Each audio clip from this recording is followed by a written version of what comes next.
समय यात्रा यानी टाइम ट्रैवल एक ऐसी स्थिति है जिसमें हम ब्रह्मांड के किसी भी स्थान पर कम से कम समय में यात्रा कर सकते हैं, जिसे करने के लिए हमें प्रकाश की गति से यात्रा करना होगा।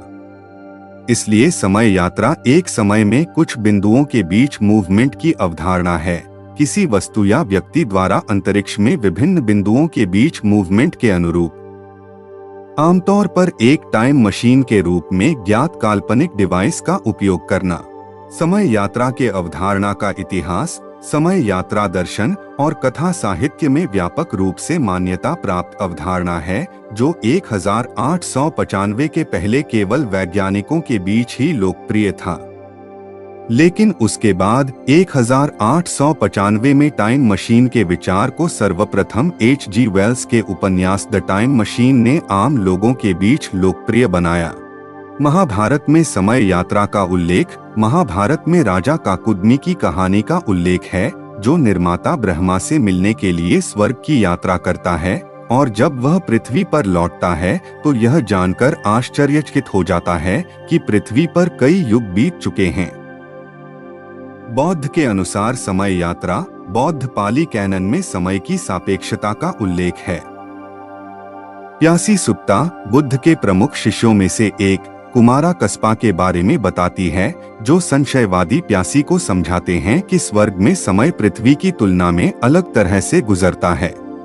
जापानी कहानी उर्शिमा तारो में भी टाइम ट्रैवल वर्णित है, जिसमें उर्शिमा तारो नामक एक युवा मछुआरा समुद्र के नीचे एक महल में जाता है और 3 दिनों के बाद जब वह अपने गांव घर वापस लौटता है तो वह खुद को भविष्य में 300 साल आगे पाता है। उसके गांव में 300 साल बीत चुके होते हैं। जहां उसे भुला दिया गया है, उसका घर खंडहर में है और उसका परिवार अब वहां नहीं था। वह देखकर आश्चर्यचकित हो जाता है। यहूदी परंपरा में पहली शताब्दी ईसा पूर्व के विद्वान होनी हामागेल को 70 साल से सोते हुए कहा गया है।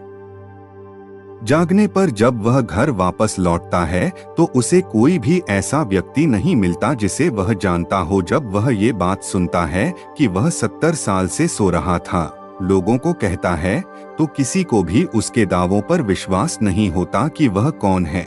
सामान्य सापेक्षता जनरल रिलेटिविटी यह कहता है, यदि कोई व्यक्ति अंतरिक्ष यान में प्रकाश की गति से यात्रा करने के बाद पृथ्वी पर वापस लौटता है तो उसके लिए अंतरिक्ष यान पर केवल कुछ साल बीतेंगे, लेकिन पृथ्वी पर कई साल बीत चुके होंगे।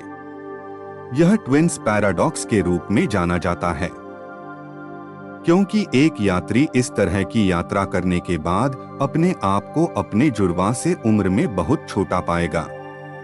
निष्कर्ष कंक्लूजन, समय यात्रा अतीत के समय में वापस जाने या भविष्य में आगे जाने का विचार है। आधुनिक युग में अभी तक समय यात्रा संभव नहीं है, लेकिन यह काल्पनिक कहानियों में बहुत प्रयोग किया जाता है। अगर वीडियो अच्छी लगी हो तो वीडियो को लाइक करें और चैनल को सब्सक्राइब करना ना भूले। धन्यवाद।